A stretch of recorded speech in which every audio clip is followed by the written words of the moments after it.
काँग्रेसचे माजी प्रदेशाध्यक्ष आमदार नाना पटोले यांनी नागपुरात प्रसार माध्यमांशी संवाद साधला. यावेळी त्यांनी नारायण राणे यांच्यावर टीका केली.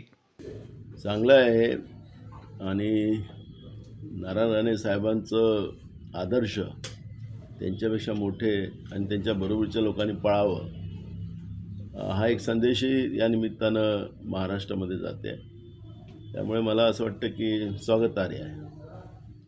विधानसभा अध्यक्ष राहुल नार्वेकर यांच्याबाबतही नाना पटोले यांनी भाष्य केलं. बघा, आपल्या राज्यातल्या विधिमंडळाची एक परंपरा राहिली आणि संविधानिक पदावर विधानसभा अध्यक्षपद म्हणलं की एक संविधानिक पद आहे. विधानसभेचं कामकाज करत असताना पक्ष न पाळता लोकांना न्याय मिळेल, विरोधकांचा आवाज दाबला जाणार नाही याची काळजी घेण्याचं काम विधानसभा अध्यक्षाचं असतं. बाहेरसुद्धा वावरत असताना त्यांना राजकीय स्टेटमेंट करता येत नाही.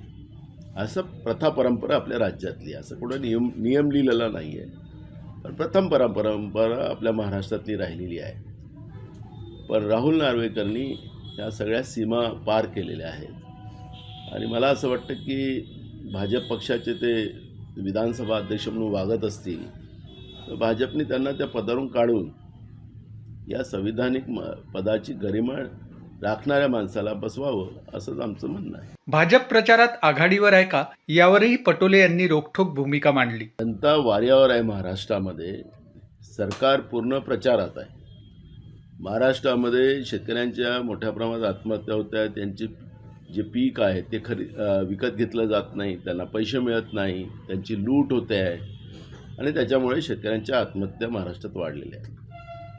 बेरोजगारांची परिस्थिती भयानक आहे. महागाई एकीकडे वाढत आहे. यांना बेईमानीने हे सरकारमध्ये आले आणि सरकार यांनी चालवायला पाहिजे. सरकार चालवण्यापेक्षा हेलिकॉप्टरने प्रचार करणं, अशा पद्धतीचं सगळ्या संस्था आम्ही जिंकू, पण कशाच्या आधारावर जिंकू, तर पैशाच्या आधारावर, भ्रष्टाचाराच्या आधारावर, अशा पद्धतीचा यांचा प्रयत्न चाललेला आहे. त्याला तुम्ही आघाडी म्हणत असाल, पण हे महाराष्ट्रासाठी, खऱ्या अर्थानं महाराष्ट्राच्या जनतेसाठी हानिकारक आहे की सरकारच पूर्ण आज प्रचाराला या स्थानिक स्वराज्य संस्थेच्या निवडणुकीला लागलेलं आहे. एकनाथ शिंदे यांची महायुतीमध्ये कोंडी होत असल्याचंही पटोले यांनी नमूद केलं. नाही, प्रत्येक ठिकाणी आहे. त्यांच्या अनेक मंत्र्यांनी याच्यावर स्टेटमेंट केलेलं आहे शिंदे सेनेच्या. त्यामुळे जे महायुतीचं महाराष्ट्रातलं सरकार आहे, या सरकारमध्ये ज्या पद्धतीने अजित पवारांनी जे स्टेटमेंट केलं ते खऱ्या अर्थानं सूचक आहे. मी 70,000 कोटीचा भ्रष्टाचार केला, पण मला काहीच नाही, मी तर आता एकदम भ्रष्टाचारी भाजपच्या सोबत आहो. मग नरेंद्र मोदी असेल, फडणवीस असेल, हे फक्त सत्तेच्या माध्यमातून भ्रष्टाचार आणि भ्रष्टाचाराला वलय देणारी जी व्यवस्था भाजपने निर्माण केलेली आहे, असे संकेत अजित पवारांनी 2 दिवसाच्या पहिले दिलेले आहेत. आणि म्हणून भ्रष्टाचाराच्या आधारावर बिनविरोध निवडणूक होत असल्याचंही पटोले म्हणाले.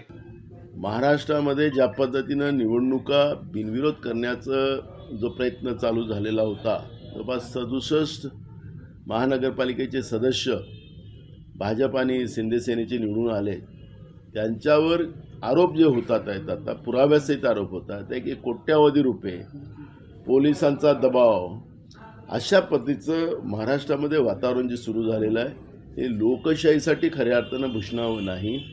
शाहू फुले आंबेडकरांच्या महाराष्ट्रामध्ये लोकशाहीला कलंक लावण्याचं काम भाजप आणि महायुती सरकार करते आहे, हे आपल्याला पाहायला मिळते.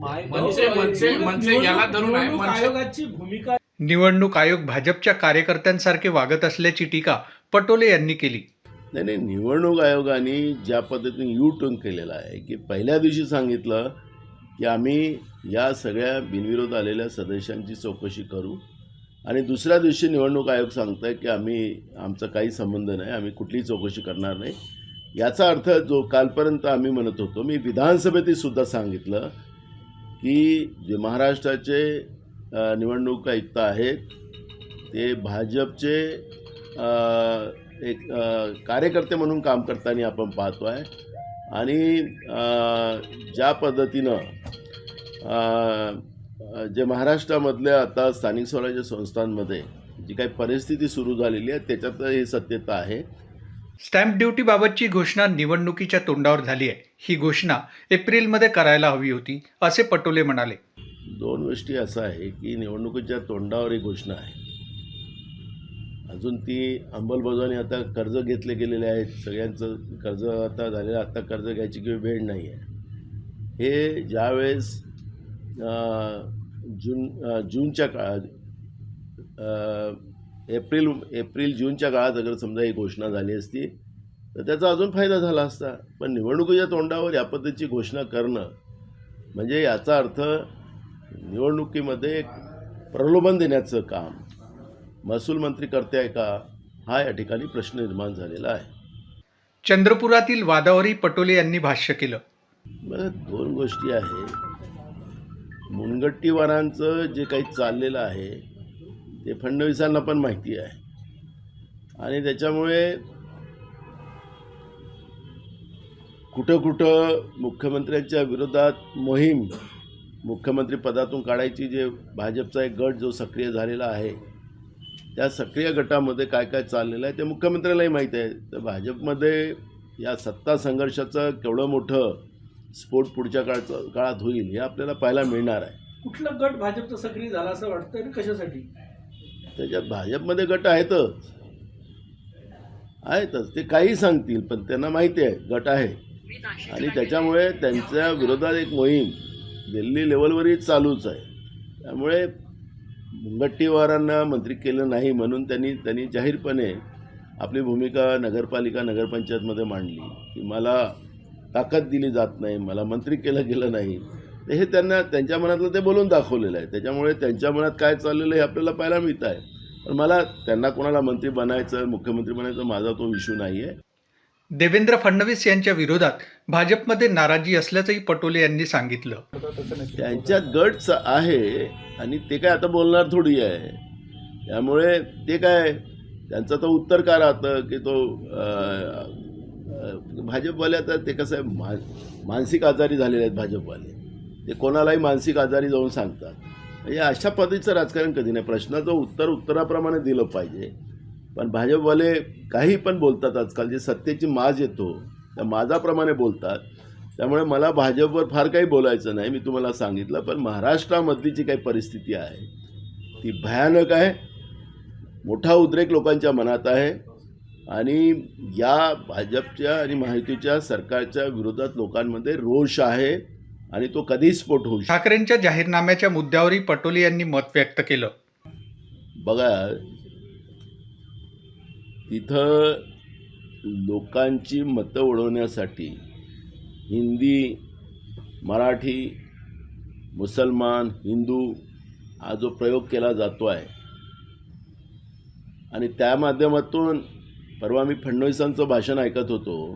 ते माहीमच्या दर्ग्यामध्ये तिरंगा फडकवण्यासाठी मला बोलवलं गेलं होतं. मी चादर चढवली, मी तिथं ते काय प्रार्थना केल्या. म्हणजे एकीकडे मुस्लिमाचा राग करायचा, एकीकडे अशा पद्धतीनं. तर तिथं जे काही महाराष्ट्रातलं हे काही राजकारण नाही आहे. महाराष्ट्रामध्ये सर्वधर्म समभावाचीच भूमिका घेतली गेलेली आहे. पण एकीकडे हिंदू मुसलमान, मराठी हिंदी आणि मग सगळ्यांची मतं आम्हाला पाहिजे. त्यासाठी त्या भागात गेलं की त्या भागातले भाषणं करायची, त्या पद्धती सांगायचं. काय असेल ते स्पष्टता त्यांनी मांडलेली पाहिजे आणि त्या पद्धतीनं मताचं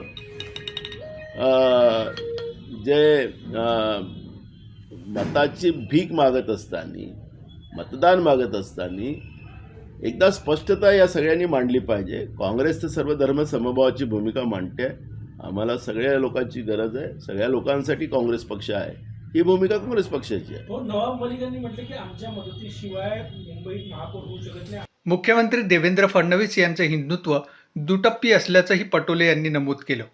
नवाब मलिक यांच्या बाबतही नाना पटोले यांनी भाष्य केलं.